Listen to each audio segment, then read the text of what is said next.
Initializing recap. It seems like Voltaire's grip on the drip is slipping. Someone has been causing trouble in Voltaire's clubs, much in the way that I just suggested. That usually results in Voltaire sending a fixer to eliminate that problem. However, the fixers haven't been showing up, or at least they're not doing their job. If I remember correctly, didn't we see someone getting thrown out of museum? All three of you, I think, have spent enough time in bars. You know when someone's pretending to be drunk. You walk into my sewers, uninvited, disrespectful. Well, you see, you find yourself in an interesting predicament. Presumably, you want these three people, or at least the gentleman in the silver. So let's make a deal. Pay me what they're worth, and the four of you walk out. Durrin, when you pop your heel, you hear two of the people gasp from underneath those hoods that they're wearing. Merrick starts ripping hoods off. My name is Rondalus Drin. Great name. Voltaire sent you? No, actually. We just, Good Samaritans, fan of Voltaire's clubs, saw that there was something going down. It became way more than we expected. All three of your bracelets go blue and turn gold. And then all three of your devices ping. Would love to meet you. V. And wouldn't you know it, Oh, it's the guy. there's a Patra guard standing there, and he sees the three of you, and he has like a smile on his face as you approach, and he presses the dome and he says, "Oh, looks like we have some joiners." As you see four Surth security personnel get in the elevator. They all sort of push past you so that there's two behind you and then there's two in front of you, and the Patra guard is in the middle, and as the door closes, his smile widens. Recap complete.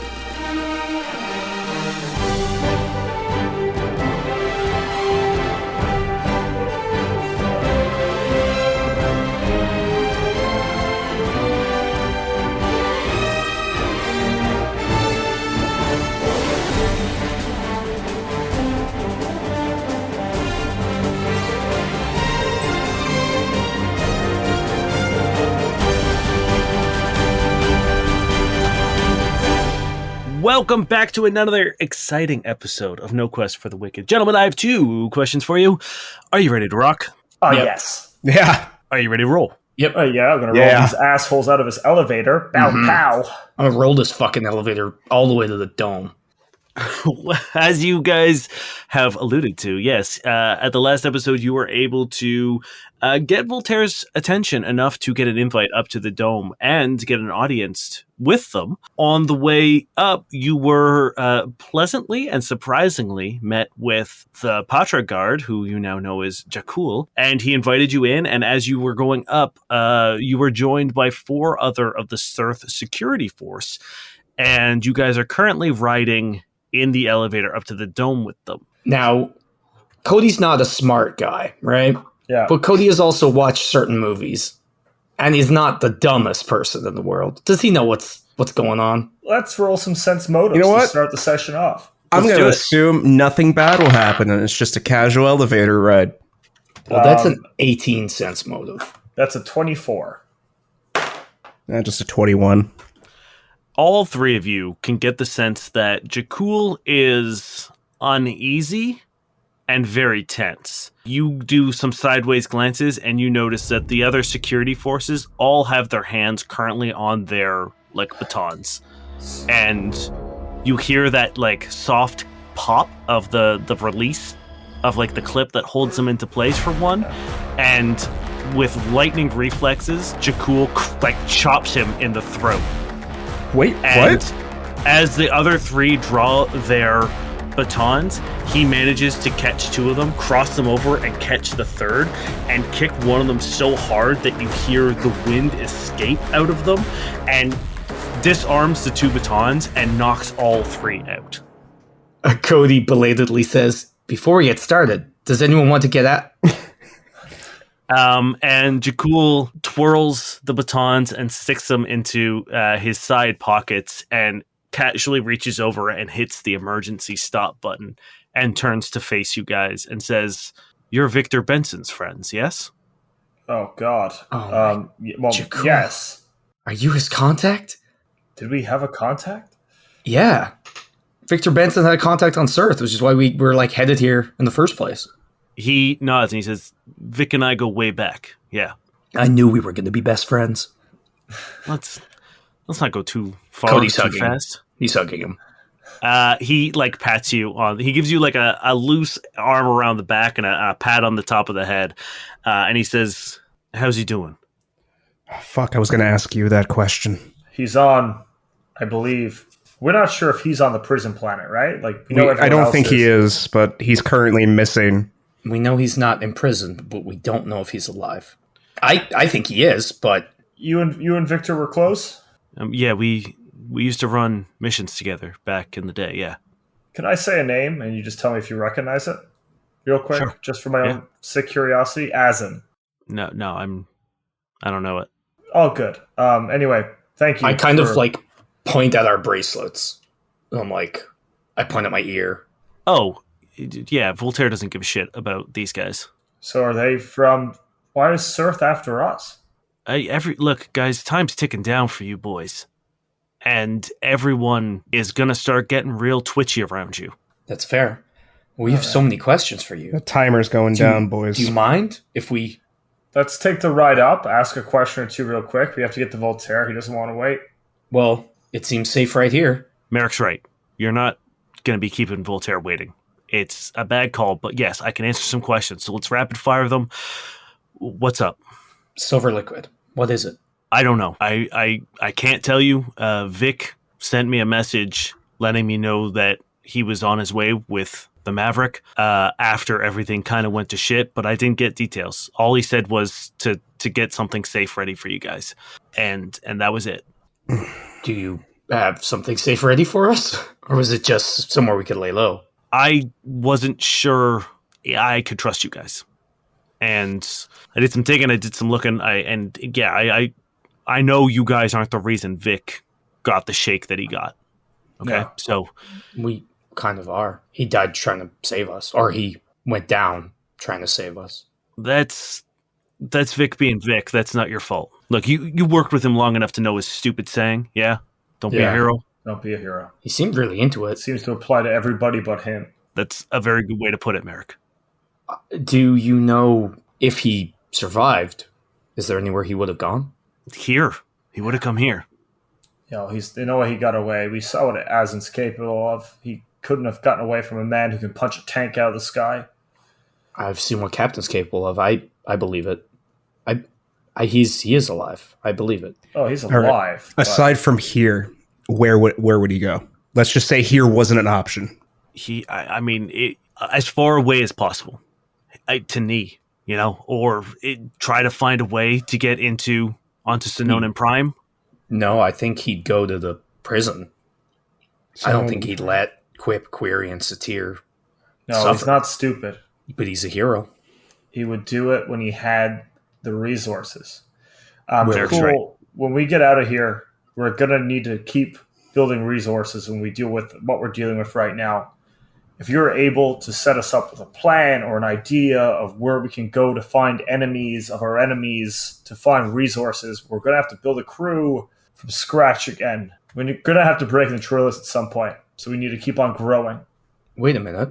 We're here to clear our name. If we clear our name, maybe they'll let them go. That's not Do you how this know works, Cody. If you think we're going to clear our name within the next 24 hours, it's not going to Cool. happen. Do you know Vale? I know of him. He's pretty infamous. Also, the man or whoever it is giving Contra the business right now. He's doing a number on him. They did number on us. It's the video footage that makes us look guilty. It was doctored by a technomancer. Well, by Vale. That's why we're here. Yeah, he's for hire. So I don't think he's losing any sleep over it.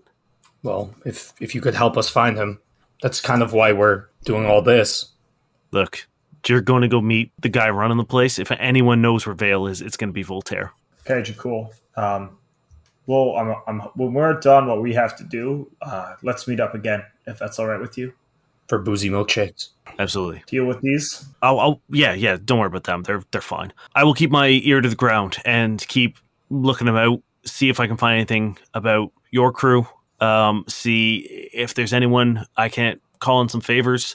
People that owe Vic something. and I'll let you know. You guys just focus on doing what you can to get out from under the shit that you've been buried under. I will try to set up your next steps. And he reaches over and he hits the resume button, and you guys, with a jerk, begin heading back up. Thank you. I knew we'd be best friends. I could see it in your soul.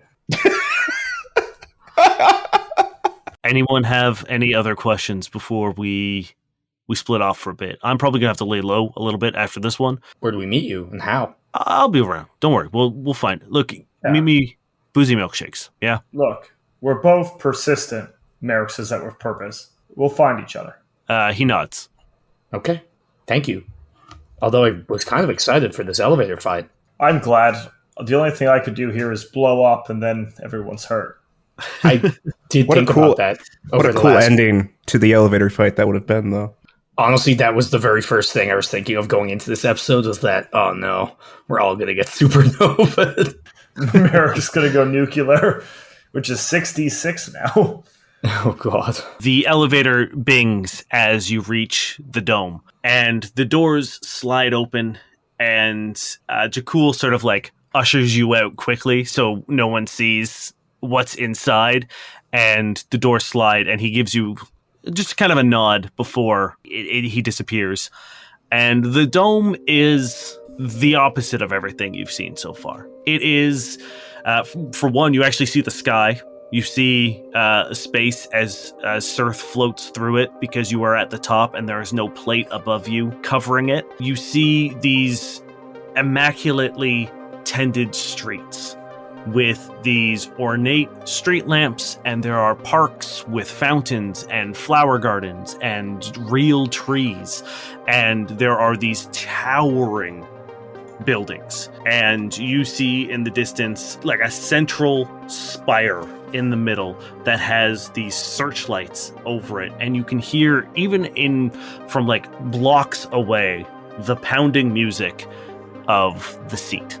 Merrick does up his Hawaiian shirt so it covers his abs now that he feels a little bit underdressed. There is a man in a suit standing next to a car. He sees you and he walks over and he just says, "This is courtesy of Voltaire." And he hands each of you a bag. All right, Merrick opens his bag. He turns around, gets in his car, and they drive off. And they've given us 3 bombs. Stuff it in your mouth, Durrin. Stuff it in your mouth. Bomb pouch. Inside, you see 3 boxes. Each bag has a box from a place called the Lamplight, and it written in like fancy script. And inside the boxes are 3 suits. Oh, you thank fuck. And mine has 4 arms. Oh my god, I can just immediately Durrin just takes off the fucking just get flannel. Just starts putting it on. He doesn't give a shit who sees. Someone's like walking past with a stroller and like looks at you and begins walking faster. And they're tailored to us, I assume. They're like, they fit like a fucking glove. Oh, baby. They fit you guys perfectly. And I will let you guys, if you'd like, describe what your suit looks like. Yeah, so Merrick's is going to be a nice tan suit. Okay. You go with a desert vibe. So like, and a cream-colored shirt. And the tie is going to be black. Yeah, just a black tie. Brown suit, cream-colored shirt, 4 arms, nice and clean. Beautiful. Love it. What about you, Durrin? I'm going to go with a black suit, pretty standard, red tie. Okay. What about the shirt? Black shirt or white shirt? White shirt, standard suit. Okay. Great. We're gonna keep it classy. Amazing. Cody? When I saw the flashback of me getting fitted for a suit, what did that look like? It was a very traditional, like black suit, white shirt, black tie. Would it be weird if it was that? I mean, no, that's like a very classic suit. I feel like it's that, and it's weird to Cody because he's kind of like almost remembering that flash. Well, you know what? Okay. You put on your suit, and when you finally put on like that last button, you catch a glimpse of yourself in one of the reflective windows of one of the buildings, and you see something in the reflection.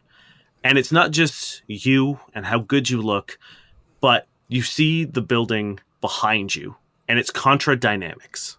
And as you turn around to look at it, those same flashes that you had before with the Congo logo does the same thing, where Contra Dynamics stays in place and 1,000 scenes of it in different places where you see Contra Dynamics and the background and what it's on just start like flipping through like a Rolodex. It's overwhelming. I start walking towards the building. Cody. Hey, Cody.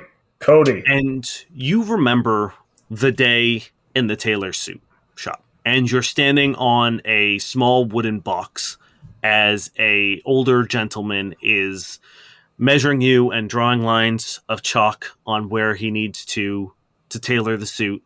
And you're looking like $1 million.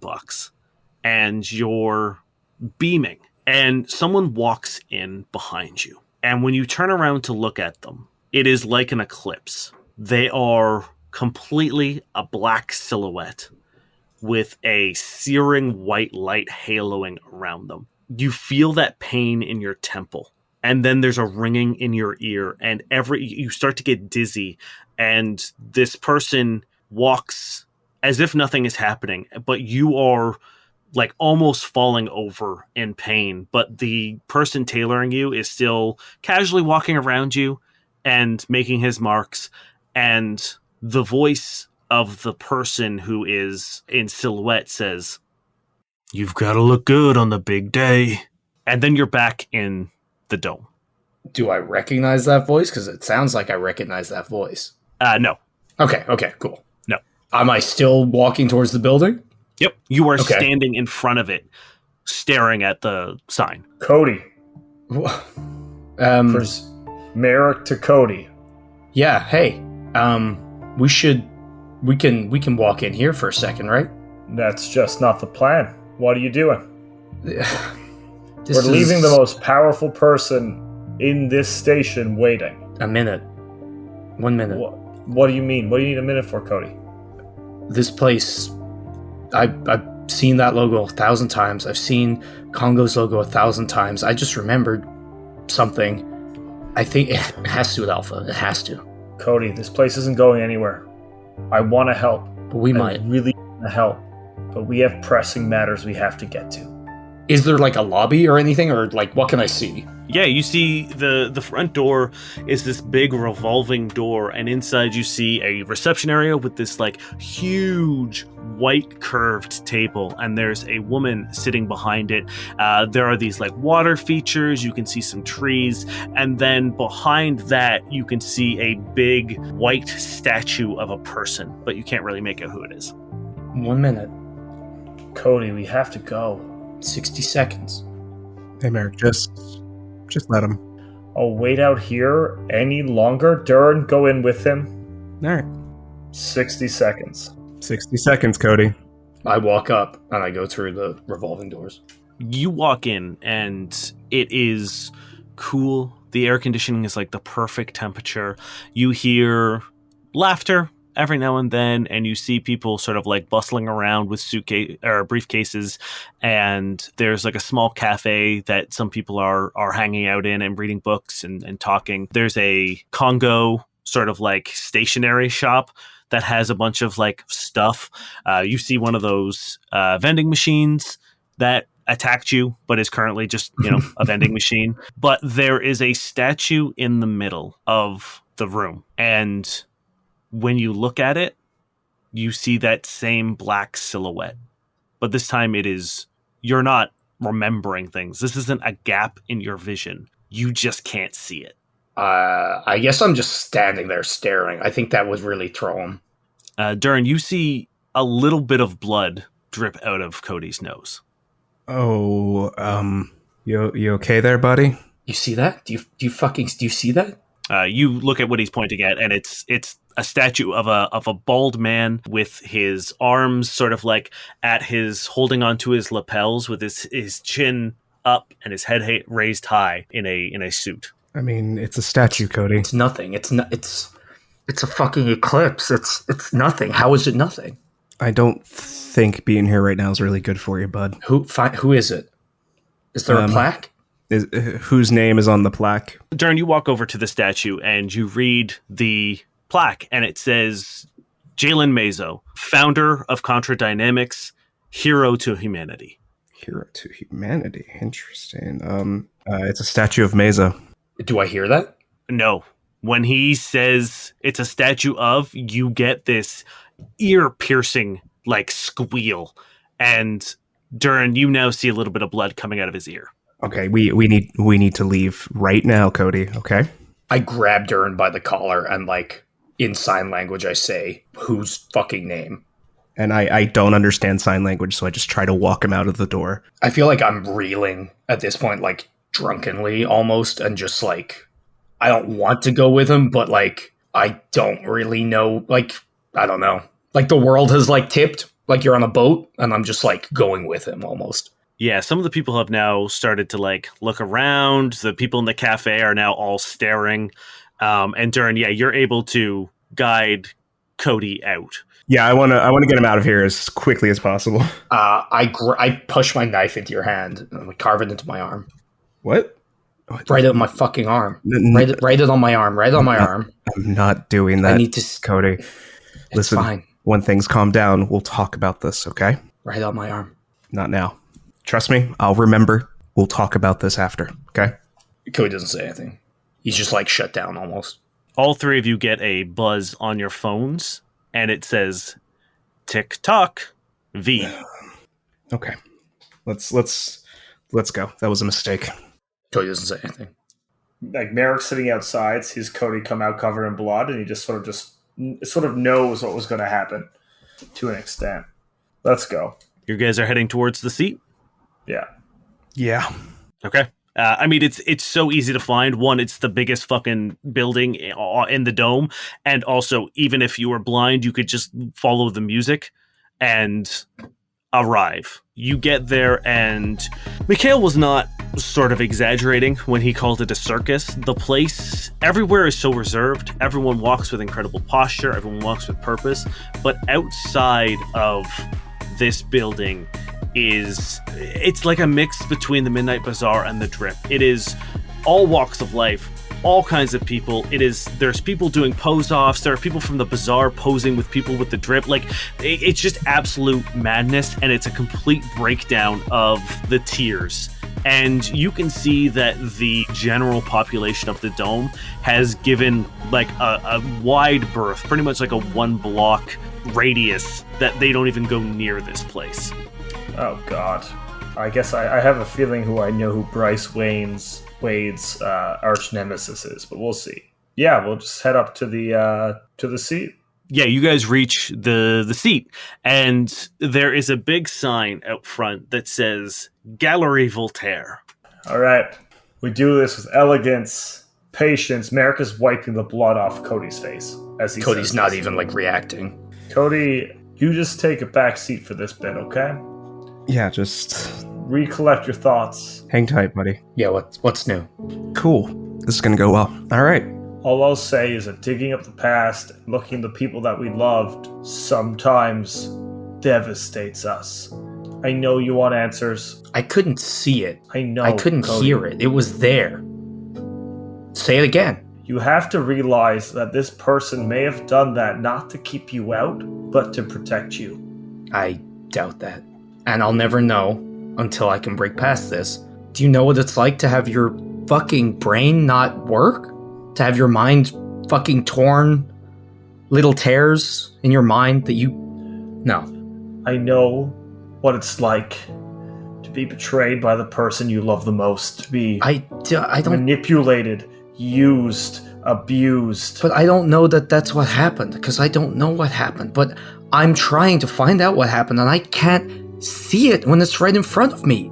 I can't remember it. I can't hear it when he says it. And he said it. Say it again. I'm not going to say the name. People don't lie and hide for good reasons. We'll get you your answers. For now, I need you to focus on the future, on the now, on us, on Victor, on Quip, on Query, on Satir. I need you back for this next little bit. And we'll get you your answers, okay? Okay, yeah. I'm sorry. I know it's really hard.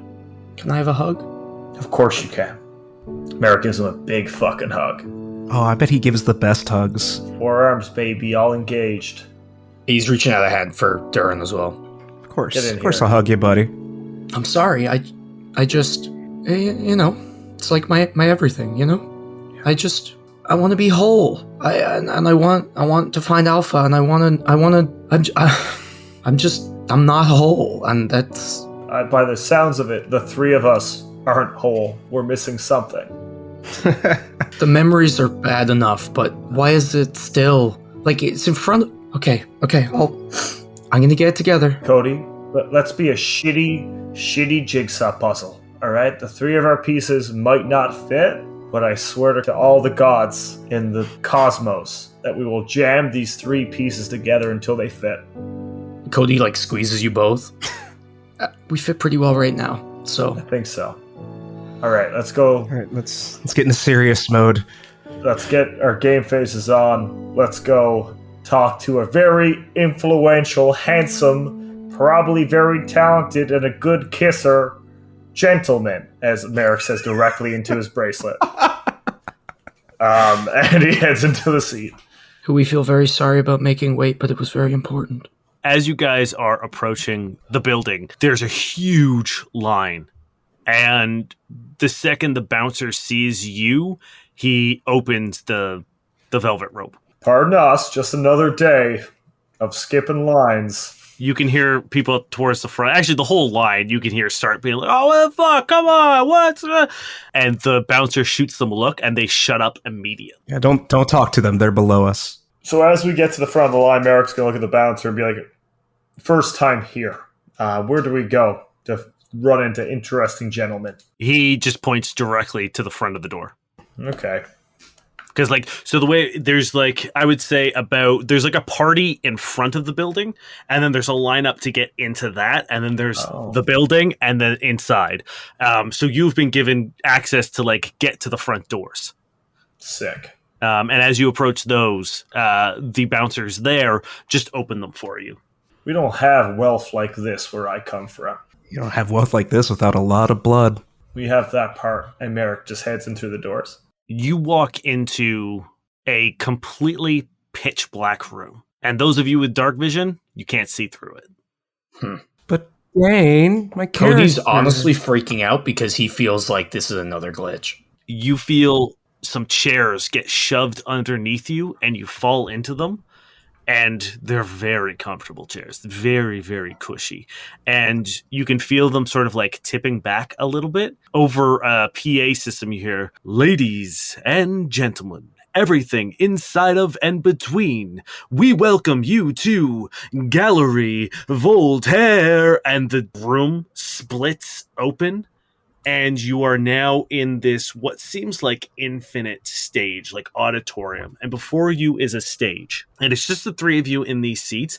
But when you look to the left and right and behind you, there's nothing. Suddenly, a person walks out onto the stage. And it is this man who he looks like a human, except he has a pig's snout. And he steps out and he's wearing a suit. And he puts his hands on his waist. And he begins singing Ave Maria. No. He's just by himself doing it. And you hear applause behind you. And then you hear it growing louder and louder, but there's nobody in the room. And then that dude's suit gets torn off from the sides, and he's wearing what looks like a drip outfit. He's wearing a mesh tank top, and suddenly the stage erupts and there's a DJ booth, and it gets pushed back miles back until he's a tiny little speck, and you feel your seat lurch forward, and you guys get thrown forward as well, and you're in almost a light speed with these lights flashing before you as you're still seated, almost like you're on a roller coaster or entering warp drive or something. You come to a screeching halt and everything goes black again. And then you hear pulsing music faintly in the background. And it gets louder and louder and louder and louder. And then all of a sudden you hear the cheering of a crowd, and the darkness dissipates, and you are sitting in the middle of the dance floor of the Gallery Voltaire. and the guy who was in the DJ booth is in front of you, and there's a crowd around you, all just losing their mind and cheering and applauding. That wasn't just me, right? No, that was all of us. Merrick just starts clapping as well. Yeah, and your seats, you can feel them falling into the dance floor. So you're kind of forced to stand up. And once the chairs disappear, everyone goes back to dancing, and you are now in the middle of Voltaire's nightclub. I need a drink. Yeah, we need booze and dance moves. Merrick just starts like swaying his arms. I don't know, Merrick. I don't know how they dance on his home planet, but probably not like this. He would be the best at a rave, you know? It's true. You could do 2 different dance moves at once. So many glow sticks. So many glow sticks. So many glow sticks. And It a would actually be whistle great as because well. you could like double fist and still dance pretty fucking well. And clap, more importantly. That's what Merrick's gonna do. Can I get 2 drinks, please? So the nice thing about the Gallery Voltaire is there is no fitting in. There is quite literally every kind of person, every kind of style. Like, everyone is everywhere. You don't stick out as much as the person beside you. Merrick, can you remind me how your Ring of Whispers works? So if someone nearby says any of the 5 names, What's nearby? it just says nearby. Okay, But well like then, walls and shit doesn't stop it. yep. Your ring activates with the name of Cassie Claus. Cool. So someone nearby. Yeah, it doesn't like soundproof glass doesn't stop it. Yep. Okay, I get a bonus to roll a perception on that trigger. Okay. So and 18 perception. You don't see anyone like talking about it in your vicinity, but I mean, obviously someone is saying it somewhere. Okay, let's just start enjoying ourselves until Voltaire makes himself known. Cody's kind of like sullenly slamming tequilas. Okay. Well, how many have you had there, big guy? How long did that take? I would say at least 2. Okay. I'll probably try to intervene here before his third. Like, hey, bud, we need you on your A game right now, okay? I'm trying to get on my A game. I don't think this is how you get there. Something. You guys look over. America's now shirtless, like just pumping all 4 arms in the air, like whistling, like he's got people around. He's grinding his hips. Cody sees that and like smiles just by himself, just a little bit. Takes the 3rd shot and is like, okay. Okay, you good? Now, get out there and party with him. That I can't do, but I'll watch. You see someone in a red velvet suit walk over to Merrick and put their hand on his shoulder and whisper something in his ear. And then Cody and Durrin, 2 more people come and do the same thing to you, and they all whisper the same thing. Voltaire will see you now. Let's do this. Oh, okay. And they begin leading you through the club into a back room where there's an even larger club, and you keep sort of like weaving through all of the people, and someone gets up on this stage and holds up their hand, and the music stops immediately, and everyone just begins leaving. What? Okay. I'm assuming we're still passed out in those chairs somewhere, but all right, let's vibe. Yeah, everyone begins moving towards the front, like that first club that you guys were in, and leaving this space empty. Merrick puts his shirt back on. The 3 people who are in the red suits disappear. They wander off, and in front of you is a stage, a round platform that the house lights now come on, but spots still come and light up that stage, and you hear once again over the PA system, ladies and gentlemen and everything inside of and between Voltaire, as the stage begins rising up, and a small human man is lifted up, and he's sitting on this pristine silver throne, and he raises up. He's wearing this long purple robe. He's got this bright purple hair that's in a pompadour, but the front of it extends like almost a foot and a half out, and he's wearing this blue eyeshadow and purple lipstick, and he's got these long 3-inch long nails, each a different shade of purple. He's got these big rings on, and the robe is open down to almost his belly button, and you can see these intricate weaving tattoos beneath the robe, and he sits there and he looks at you. Do we bow? I'm not trying to be insolent here, but like I don't know how this works. He interrupts you by putting up his hand, and he twirls his finger, and then the stage begins raising even further until it's about 15 feet in the air, and he's now sitting on an even larger throne, and that robe goes all the way down. He snaps his finger, and these 2 platforms come out, these 2 like little catwalks, and these 2 androids walk out wearing nothing but like these really tight shorts, and they walk out and they strike a pose beside him, and one of them hands him a megaphone, and he puts it to his lips as he's now almost 20 feet up in the air, and he looks down and he says, "You may talk now." Voltaire, Yes? the man who leads Cirth. Oh gosh. Oh no. Thank you for the summons. Thank you for allowing us into your part of this world. Why are you talking like that? All right, we're here to just have a good time and pay respects to a guy who's fucking pretty cool. Thank you. But Jesus Christ. you're not here for a good time. You are here because I told you to come. Let's get that straight right now. Yeah, of course. No, we're only here because of you. Merrick, Cody, Durrin, obviously you're very much aware of that. Yep. So why allow us such an audience? Because we saved his people. Well, because he needs something else to be saved or not saved. Ding, ding, ding, ding, ding. Prize goes to the one with the 4 arms. You are here for a reason. And let's get the elephant out of the room. I know what you did. And he puts "did" in like heavy, exaggerated bunny ears. Mm-hmm. And he says, "And you're looking for a way out. Well, let me tell you, our paths have serendipitously crossed. You're looking for Vale, yes? Yes. Well, it just so happens that I could use a person of their talents as well. Do you know where they are? Yes. Wonderful. You tell us, we'll grab them. All will be wonderful. Great. What? Yeah, they're hiding out in the old Versicore building. Isn't Wait, the one you wiped off the face of the earth? Yep. wait. Okay.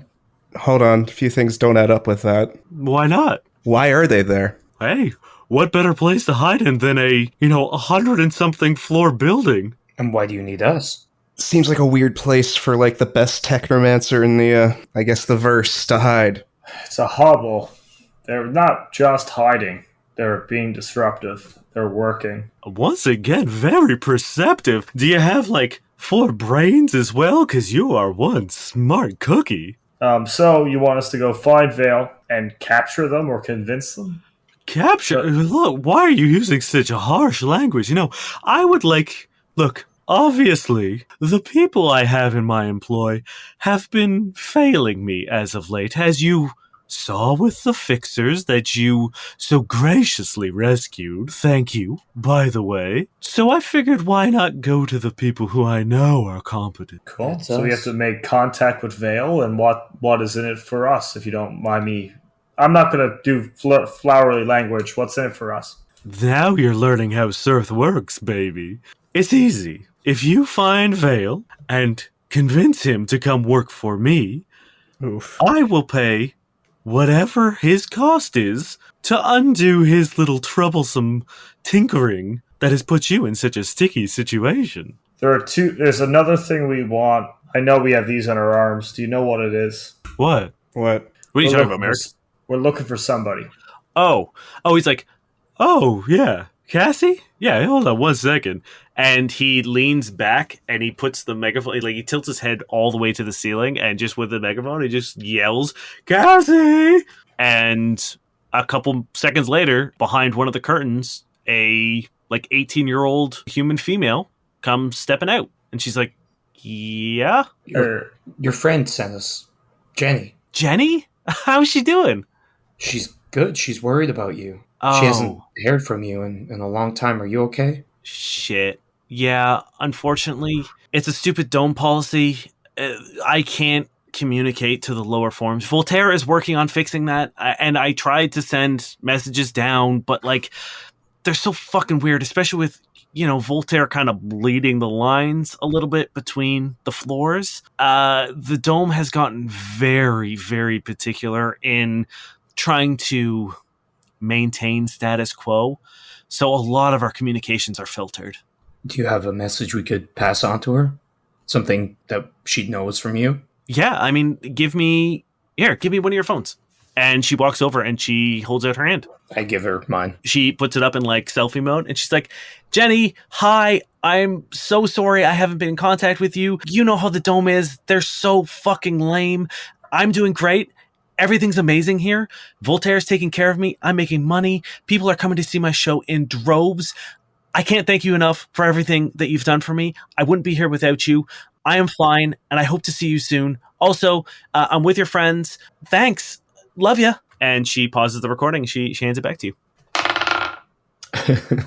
Well, I got a sense motive of 1 to see if she's telling the truth. Yep, she's 100% telling the truth. Merrick's is 15. Okay. Durrin, did you roll as well? oh no, Durin's just happy that that situation's taken care of. He doesn't care to look into it. Fair. Merrick with a 15, you can tell that, like, yeah, as far as you can tell, she's fine. All right. Great. Voltaire, you seem like a man of your word. Before we go and take care of something, do you mind if I just bounce something off you? Bounce away, baby, yeah. I've got a mutual friend who seems like your type of pal. I don't know if you guys have ever run into each other before. Okay. His name is Azim. Haven't heard him, but hey, if you say he's anything like you guys, maybe I should introduce myself. There's no way he hasn't been here. I thought he had been. Anyway, we can talk about that later. You could have another name. Yeah, anyway, thank you. Yeah, you seem to be really great, apparently. Before we go, we might need some legal representation for whatever shit's going down with us. We could probably throw that into the deal. Yeah, lawyers? Do you have lawyers? I've got a legal counsel. Yeah, I could set you up with that. If, like I said, all you have to do is provide my offer to Vale and get them to agree. I will outline my deal for you. I just want them to help me keep the corporations in check.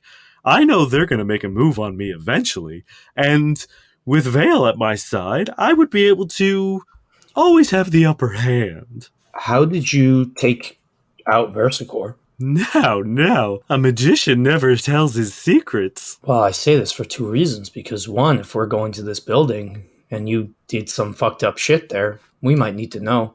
And 2, what's stopping you from doing it again to these corpos? Why risk it all when you've got it all, baby? What I did took a lot out of me, and I don't know how many times I can do it. Now, hey, you keep that to yourself. Yeah, I'm kind of tipping my hand here a little bit. But I feel like Are you? we need each other. We do. Yes? Oh, 100%. You're not wrong. So, what did you do?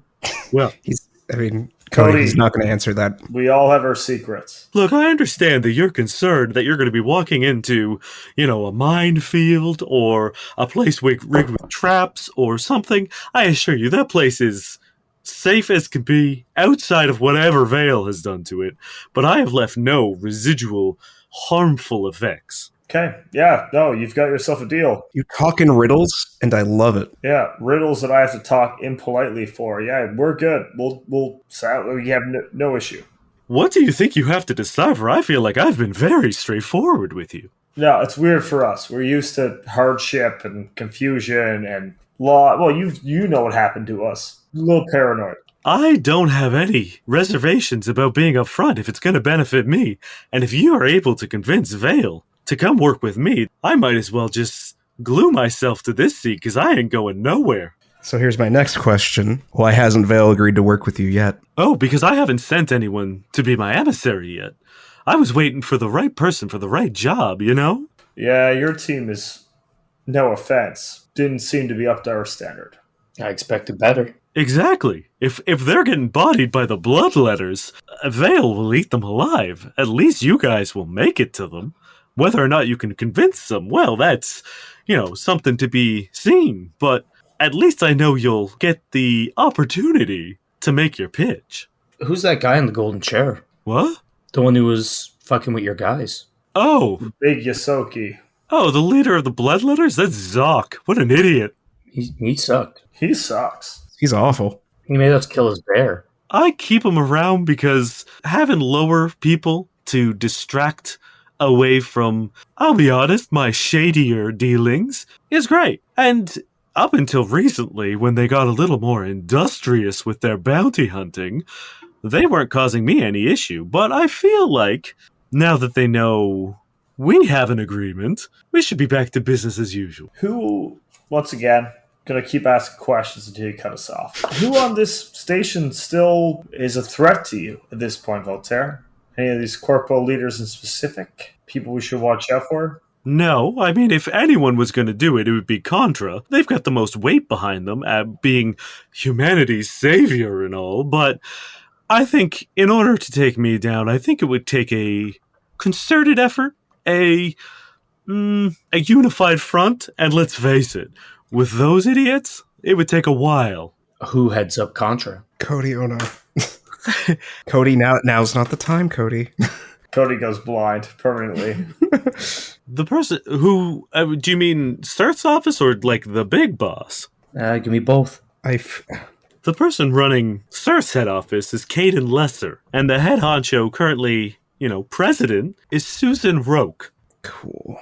Okay. Cody's like frowning. I think we're good. I think we have everything we need. We'll go take care of the situation. Yeah. Right, guys? We're good? What about Bryce Wade? He was checking out one of your clubs before we came up here. Checking out? I mean, as far as I know, he was just there and saw the unfortunate dealings of those idiots. Cool. But I mean, hey, check in. If you've got questions, I know a thing or two about Wade Enterprises. No, it's fine. he just happened to be there. Oh my god. He just happened to be there when things were going down. Just wanted to make sure you weren't skeptical. If you're on board, Voltaire, we're on board. Let's get this sorted out. Yeah. Well then, I would shake your hands. What are you saying? The Bryce-mobile. His Bryce orangs. I don't know. It's are you okay? Making a bad joke. Cody's having a rough day. Yeah, it's been tough. I mean, was Niall. Bruce Wayne doesn't run around calling his batarangs the Bruce-O-rangs. I'm pretty sure he does. I would know. Quickly to the Bruce-mobile. Quick to the Bruce cave. Hey, Batman, what did you just call your car? Oh, it's the Bruce-mobile. Don't worry. I'm weighing out of my depth here. I mean, fuck. We're not. Yeah, like we might not see Ratman until weeks pass. We're like 10 sessions deep, and we're into a dark room, and we turn around, and he's sitting in the corner of the room. So I'm not pushing this too hard. He'll show up when he needs to. Yeah, cool, Voltaire. You've got yourself a deal. I'd shake your hands, but then I'd have to come down, and I like it on top, baby. You're all sorts of magic, right? Magic? He shrugs and just says, don't we all have a little bit of special magic in all of us? No. And he, pats his tummy a little bit. Can you fix minds? What? Don't mind that, Voltaire. We'll talk later on. Okay, toodles. I'm done now. Bye. Did we get point? Do we know where that building is? I'm assuming. All of the major buildings are very easy to find. There's still the VersaCore sign up on the building. It's not hard to find the main buildings. Mm-hmm. I figured. Let's go. Cody, after this, let's find someone who can take a look at you if you want. Yeah, I would like that. Not Voltaire. Once Voltaire holds up his end of the deal and we have some time, we can take a look, okay? Find the best doctor on Sirth or wherever we need to go. But we'll take care of you, bud. Thank you. You know what? And he kind of tries to force a smile. We got a clue, I guess. We do. In fact, we have better than a clue. We have a lead. I like that. Let's go get this fucking hacker, and then we'll hack my head. We'll get me better. I feel like you have an ulterior motive for finding Vale. Maybe. I didn't think about it, but they might be able to help. They might have done this to me. No. I don't fucking know. He wouldn't work with a corpo, but we don't know much about them anyway. Cody shakes his head and just rubs his face oh, God. I'm calling it now. It's probably Paramom. Let's go. Let's go.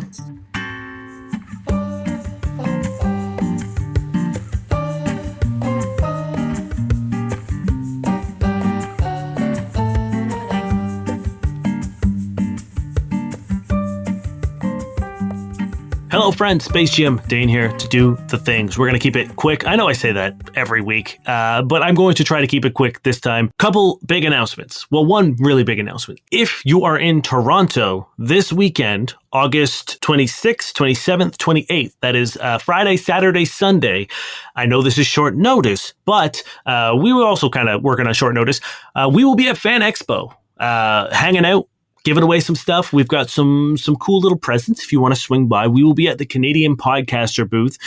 We'll be posting our full schedule the day of as we find it out and let you know exactly where we are at the con. So if you are in Toronto and you have tickets to Fan Expo, we would love to see you. Swing by, say hi, maybe roll some dice with us and win yourself a cool little prize. As I said, we will be there pretty much all weekend, Friday, Saturday, Sunday. So we would love to see you. On top of that, we would also love to see you in our Discord. It is popping off. We love the people there. It gets bigger every day, and the people are really, really cool. We couldn't be happier with our Discord community, and I think if you enjoy the show, I think you would fit in, and you would really, really enjoy the Discord community. Even if you don't want to post or talk too much, there's some really funny things that happen, and some really, really great fan theories, some really cool fan art. So we highly encourage you to come hang out with us because it's a great little community. You can join by going to noquestcast.com and click the Discord link. It'll bring you in. You can join the Boom Crew, which is the official Boomer fan club, and you can share pictures of your pets. You can just say, hey, you can share your fan theories or fan art. We've currently said that the first person to post a cosplay of any of the characters will earn the exclusive role on the Discord server of Sleazy Steve's Sleazy Steez. So if that's not a reason to join, I don't know what is. Anyway, that's going to do it. We will see you in 2 weeks, and we hope you enjoy the rest of the episode.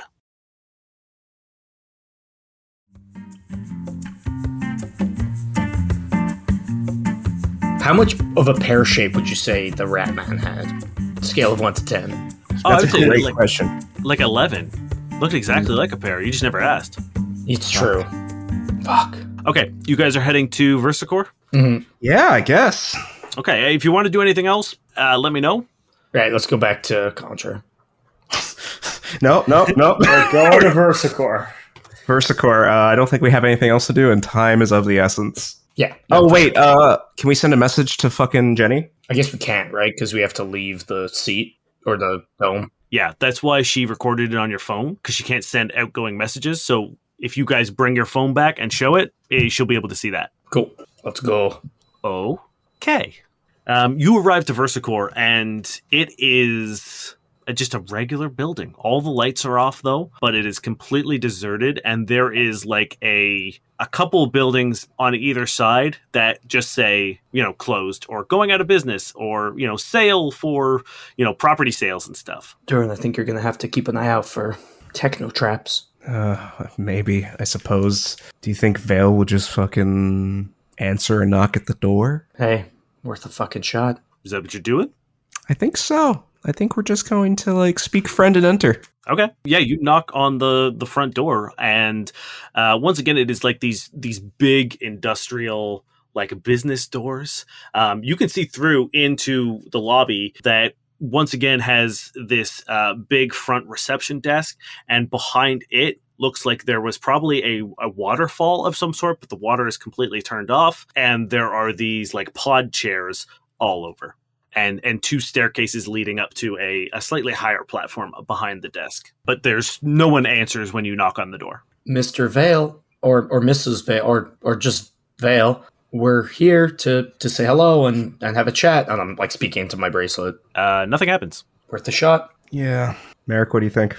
We just need to get to them. We're not sneaky. Well, you are, Durrin, but we have a way of doing things. Merrick just pushes the door open if he's able. Yep, they open up. So where would this person be? They might be like Voltaire at the very top. I don't know. IT people like basements. Let's check a directory of what we have in this room or in this building. Yeah, the directory is a good call. Yeah, you walk over. It's a bit hard to read because it is dark in here and the power is off, so the backlighting of the directory isn't working, but you can still, it's like etched into glass, so you can still read it. And sure enough, Durrin was correct. The server room and electrical room and all that stuff is in the sublevels, and then you have a lot of, like, I'm not going to go through it's like 100 floors, but it seems like guests and low-level stuff on the first couple floors. Then you have, like, the majority, like 80 floors of business as usual, a lot of, like, desks and cubicles and all that kind of shit. Then you have, towards the upper thing, you have R&D, and then you have the executive suites. I'm assuming the elevator's out. I don't know if I want to get into the elevator. Yeah, they control tech. Let's take the old-fashioned way. Yeah. Okay, what way are you going? Down, I guess. Down would be faster for the time being, and I feel like it's a good enough lead. Yeah, fair. Okay. So you're going down into sort of like the tech, the IT room and like the server room and stuff like that? Okay, cool. Hit the server room. So yeah, it's easy enough to find. It's like a building that is meant to be traversed. So you see up the stairs by the elevators, you see two doors on either side leading to the stairwells. Perception check time. Yeah, let's check for those traps. That's a 23. Okay. 17. 8. Nice. Cody, you take a look at the door and you can tell that it's not trapped. But with your 23, you also notice a small robot hanging out in a vent. And when you look at it, it scurries back in. Excuse me, little robot. It's gone. There's a robot in the vent doing a little creep on us. Vale's watching. Vale, we're not here to harm you. Just saying, maybe there's always been a robot in the vent. We just never noticed. Damn. Every perception check I ask you is to see the robot. It's for that little metal pervert. we finally saw him, boys. I feel so icky now.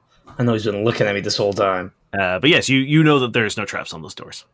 All right, I open. Okay. Start heading down, I guess. Yep. It's just stairs, right? Just stairs, yeah. And you eventually reach the sublevel that has the server room. There's no hallways here. As soon as you walk in, it is just rows and rows of about like 20 foot by 20 foot glass rooms filled with servers. And those lights are still on. And you enter in, and it's quite cool down here, and you can hear the soft humming and beeping and occasional chirps of the electronics in this area. I feel like I've come home. Someone's here.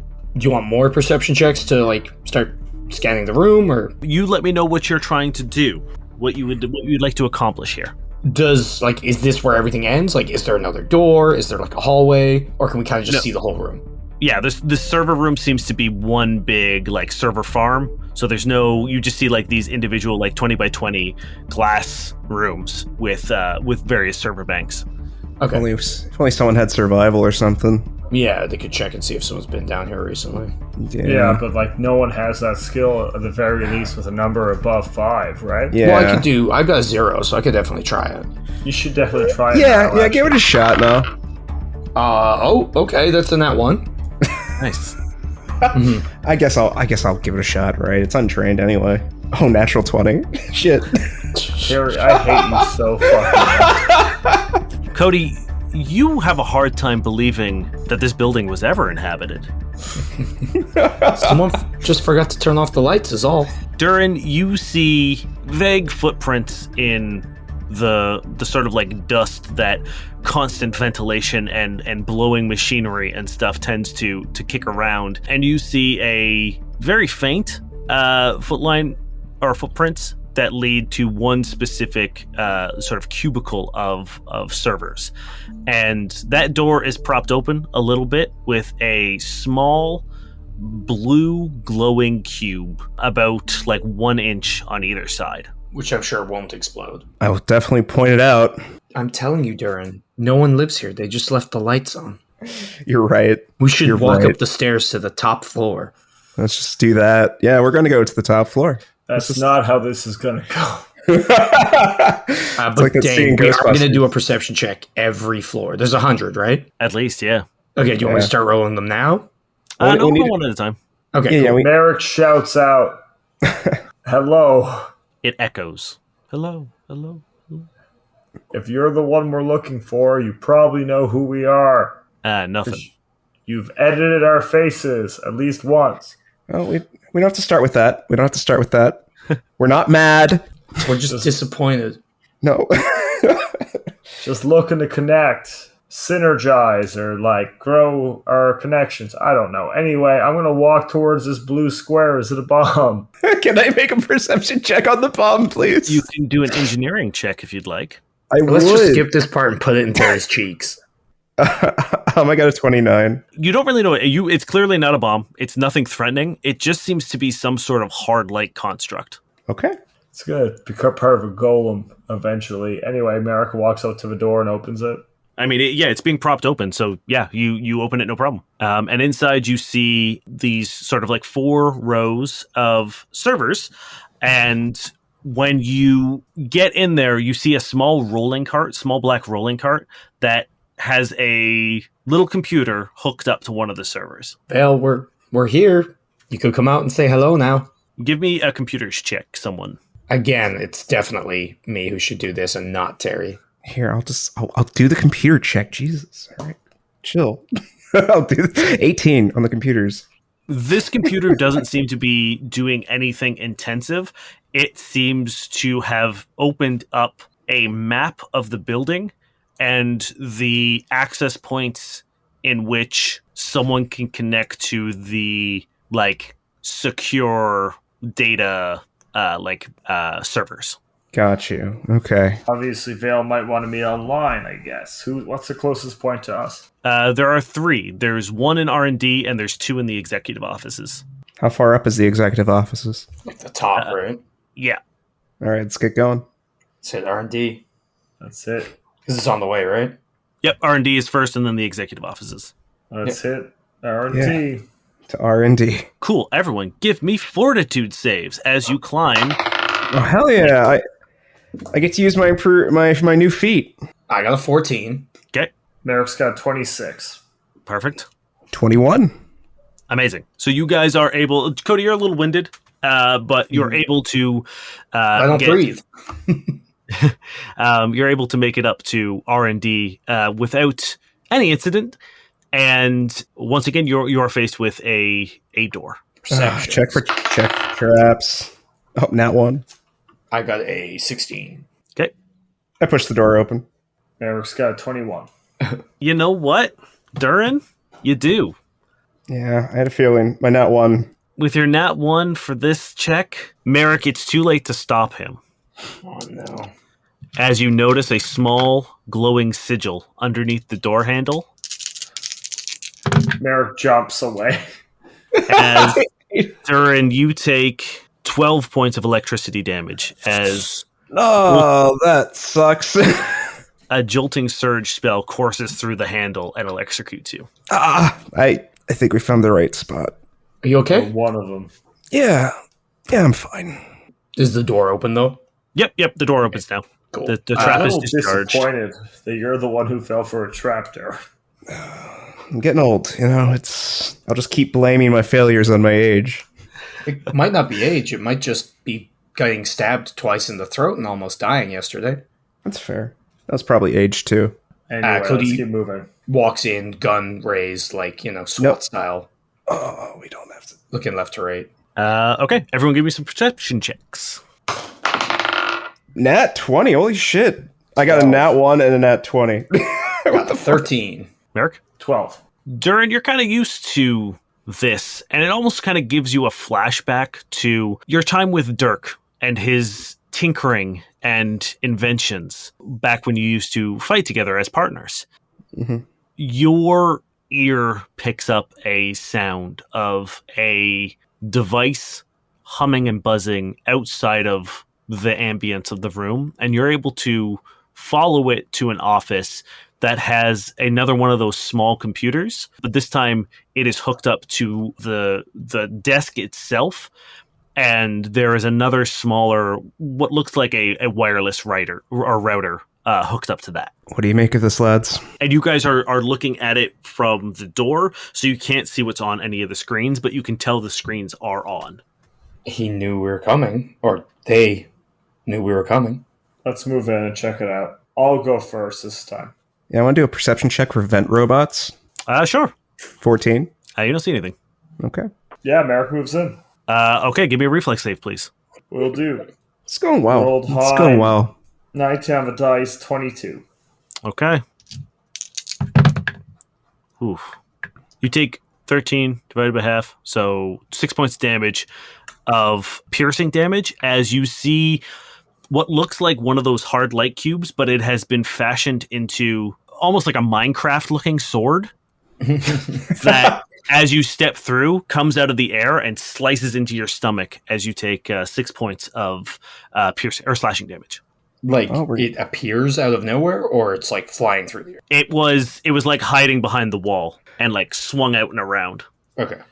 Merrick just like pulls the blade out of himself and just lets it go and is like, my mother used to put me through harder exercises before breakfast, Vale. Make it more difficult if you're going to try to kill us. Please, let's not antagonize the the expert hacker, please. He antagonized us. He just shocked you and stabbed him. It's fine. Let's just. If he wants to antagonize us, stick to techie things. This whole booby traps is elementary. The pervert in the vents. We'll accept that we're just going to set off every trap along the way. Oh, I'm very much aware of that. I think, and just do it with a smile, because as you move the sword, they break into the little cubes and like hit the ground in a scattering, and they're now just like dull gray cubes. And when you get to the computer, you see once again that little sort of like 8-bit pixel character running from one side of the screen, picking up a bunch of documents and running it over to like a little suitcase and putting them in, and then running back over and picking up and running back over. I'm worried that they're taking all their shit and dipping now that we're here. Well, that's, this is who we are. So I will describe the scene again now that you're looking at it. There's what seems to be Vale's computer, which is like a small little tablet thing, the wireless router looking thing, and then there is the computer attached to the desk, and it's locked. Is there anything you can do with this setup, Durrin? Well, I can try. Can I do a computers check? Yeah. I have a 26. You see the little login window jiggle and says access denied. And it says 1 attempt remaining. Oh, fuck. I don't think we should just guess again. So should we just move on to the next location? A 26 is pretty good for me. I could try to help. The two of us, maybe. No. I don't want to fuck this up further. Like I said, a 26 is pretty good. I don't...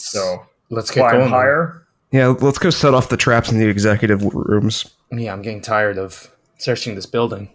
I don't like this tedious nonsense. I'm used to frontal assault. I'm going to try to, with an 18, going up the stairs. Well, before you do that, you walk out of the office, and there are 4 robots standing on either, or like 2 on either side, and they're just sitting there. Are they vent perverts too?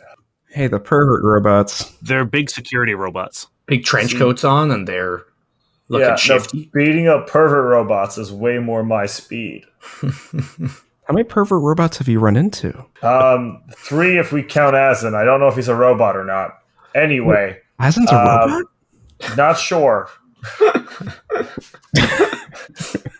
And Merrick forms a Solarian blade and gets ready for the combat that's probably about to happen. They're not doing anything, right? They don't even seem like they're active. I don't know why I said that in Cody voice. All right, well, Merrick's still going to form a Solarian blade, because why not at this point? And he's going to... Weapons down? Come on, it's fine. We're good. Slowly advance. We're going to go through this with a smile. Everybody smile. Cody's like forcing a smile. It's not great. You've never seen Merrick smile so much. Like, it's so big and stupid. I don't want to fight you, robot friends. Oh, you can't see his smile because his face is covered. So you don't see him smile. You can see the eye crinkle. Yeah, his eyes are like squinting. Can we walk past them? Yeah, let's just... We try to walk past them. Yep, they don't move. Okay, cool. Where'd they come from? I don't. Close the door. Yeah, close the door. When you enter into the stairwell, there is another one of those exact same robots standing on the landing below you. Oh, I hate Dane. I fucking hate this right now. Dane is letting us just like fumble through this. I turn around to look at the other robots. Are they closer? Yep. Fuck you. Fuck this. Okay. One of them is actually reaching out for the door handle. I hate. Oh. Ready, set, give it to her? Oh, fuck. All right, we close and lock the door. Okay. Yeah, can we? Are we just giving it to her up these stairs? What? You guys are running up the stairs to the... Yeah, let's run up the stars. Fuck this. Okay. Give me another fortitude save, please, as you have another about 20 floors to go. Oh. Weeping angel, you know? I literally got the exact same 14. 23. 21. Okay. Yep, you guys are good. And once you get to the executive floor, you see there is a robot standing on the landing above you. Fuck. Vale, please. Please, Vale. The simple days of just sparring my brothers and like head-to-head combat. This whole sneaking robots horror stuff is... This is so much worse. This is so I'm much worse than terrified. what this could have been. Merrick is terrified. Like, this is the kind of stuff that really unsettles him because it's a situation he's not used to. Just keep an eye on the stairs down. Yeah, when we look down, Someone keep an eye on the stairs down. Do we see robots? When you look over, there's one looking up the gap between the stairs, or like the railings. Terrifying. Fuck this. We're gonna die here. Now you have the door in front of you that says executive offices. Yeah, let's go in. Let's set the trap off. Perception. No, let's put on perception just in case. Okay. I rolled a 10. I'll roll my percent. Oh, hey, actually, what the fuck? I rolled a natural 20. How the fuck is with my dice? There's no trap on this door. Cool, let's go. Let's just go in. Close the door behind us. As you open the door, there's a robot standing right in the door frame, and everyone's gonna have to give me a will save, please. No! No! That's 21. 5 for Merrick. Oh no. Okay. 22.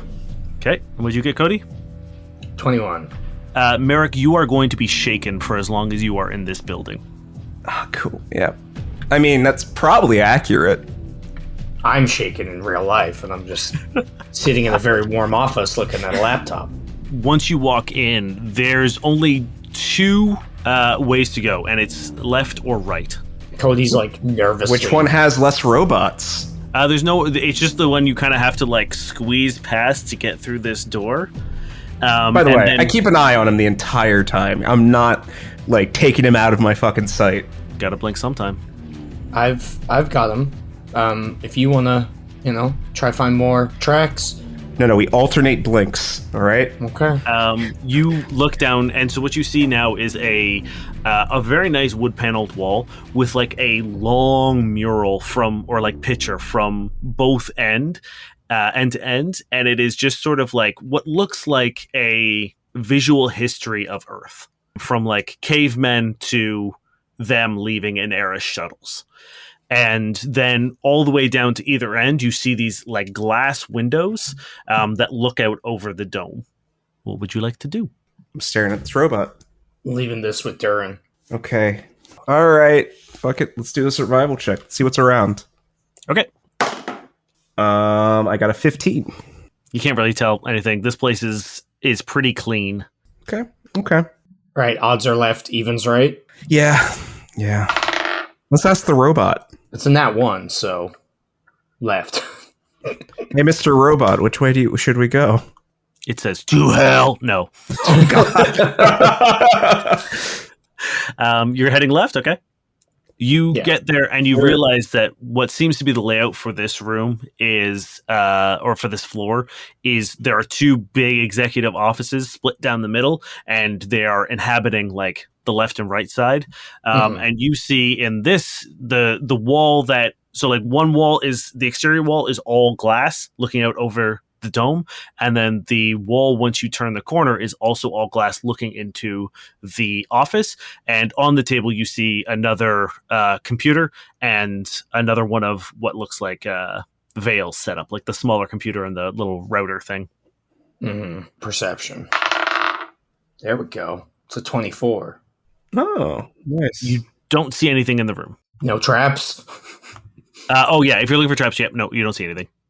Okay, perfect. I'm going to walk over this time. Cool, yeah. And it's, once again, the same thing. It looks like some sort of copying or file moving thing. And this time, the screen is unlocked. And you can see what is being copied currently. And it is a list of personnel working in R&D. Interesting. I want to check the browser history. Sure. It's a bunch of like weird shit that a rich dude in an executive office would Google. Also seems to be trying really hard to get Cassie class tickets. Did he ever get them? Doesn't look like it. Damn. This can be our in. Maybe. We can get 'em. Well, all these browser searches were from like a year ago. Yeah. I was seeing if Vale was doing something on here beyond the transfer. All right. Durrin, these mini routers, what's the range on them? That's a great question. Let me check my computers real quick. This would be an engineering check. Let me just check my engineering real quick. 32. These aren't routers. They just kind of look like it. They're actually portable hard drives that can, once they are full, can be used wirelessly to transmit the data to another location. Okay. He might not even be. They might not even be here. Commonly used for things like, if you are copying a bunch of files, you don't have to go and collect these. Once they are done, we'll beam to a central location. Shit. But I will say, knowing how well you rolled, that central location would have to be in this building. Like, it wouldn't be off planet or anywhere else. Like, it still has to be relatively close, about like a building's worth of range. Wherever this is going, once it's done, we'll be close. What would you guys like to do?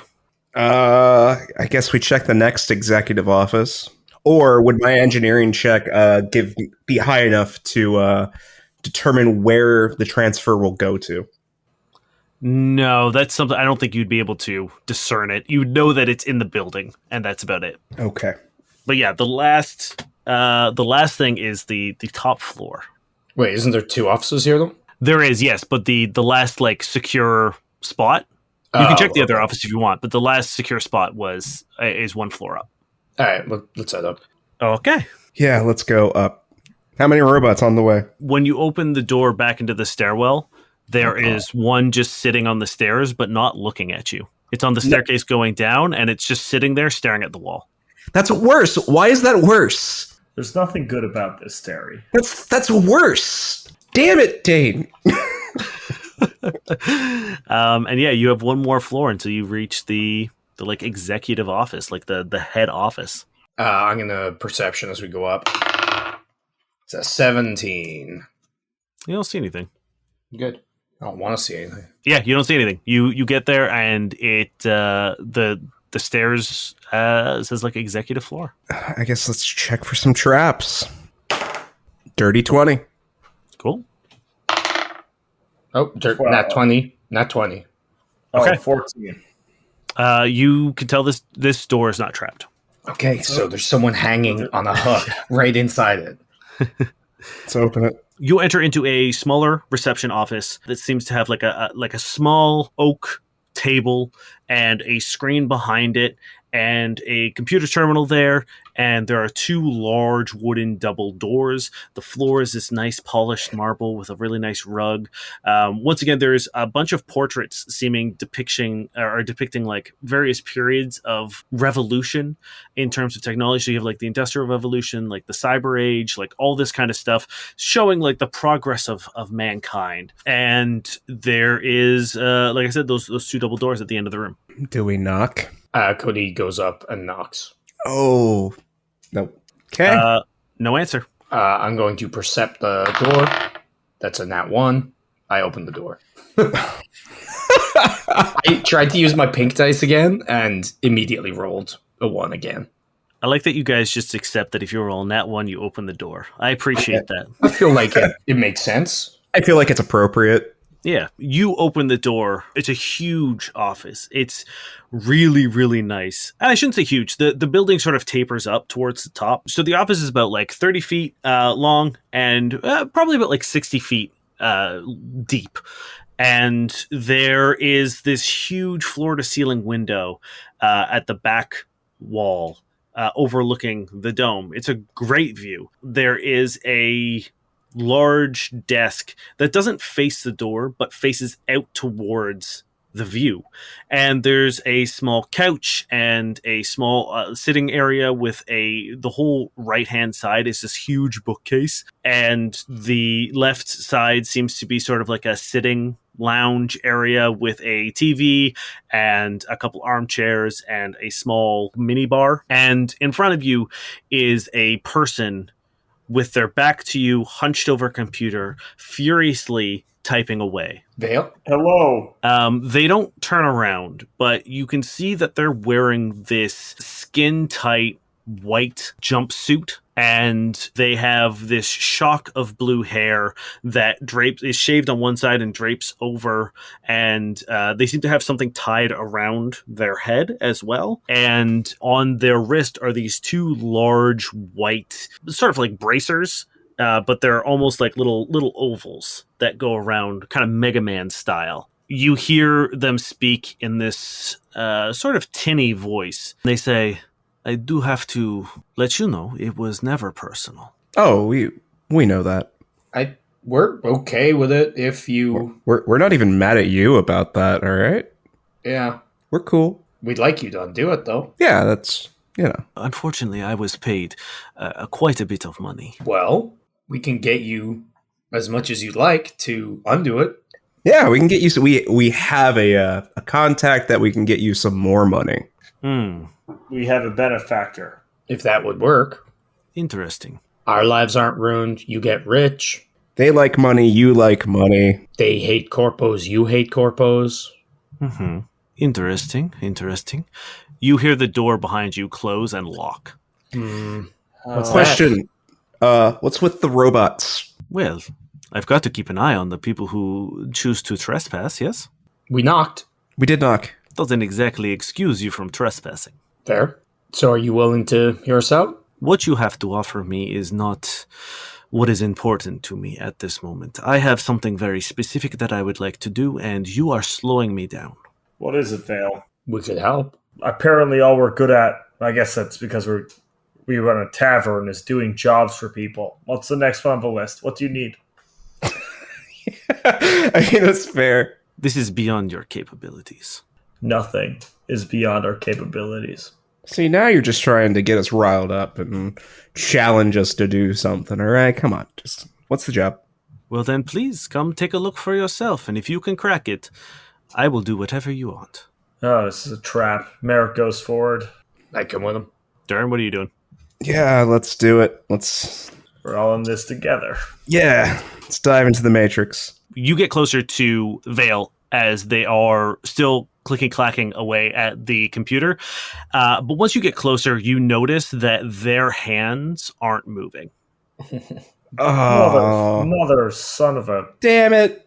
And Gosh. you see on the keyboard is a small communication device. Cool. Yeah, we should have saw that coming. Yeah, I figured. There was no way this was going to be as easy as asking. Like I said, gentlemen, it was never personal. Did Asin hire you? Is that something I can ask? Well, before you do that, gentlemen, you're all going to have to roll initiative. No! 19 from Merrick. I got a 20. 27. Damn. Hey, I took improved initiative at first level. You said 19, Merrick? Correct. Well, I got bad news for you, Durrin. No. don't do Vale that. also took improved initiative. What? And they're going to go first. And they're going to use their ability Quick Spell Trigger. If Vale wins the initiative contest, they get a surprise round on you regardless of what happens. Oh, no. They must use cast a spell that has a casting time of standard or lower. So as you cross the threshold and kind of realize what's going on, a wall of fog appears. across the room. And let me find out what save I need from y'all. Oh, saving throw none. Fantastic. Cool.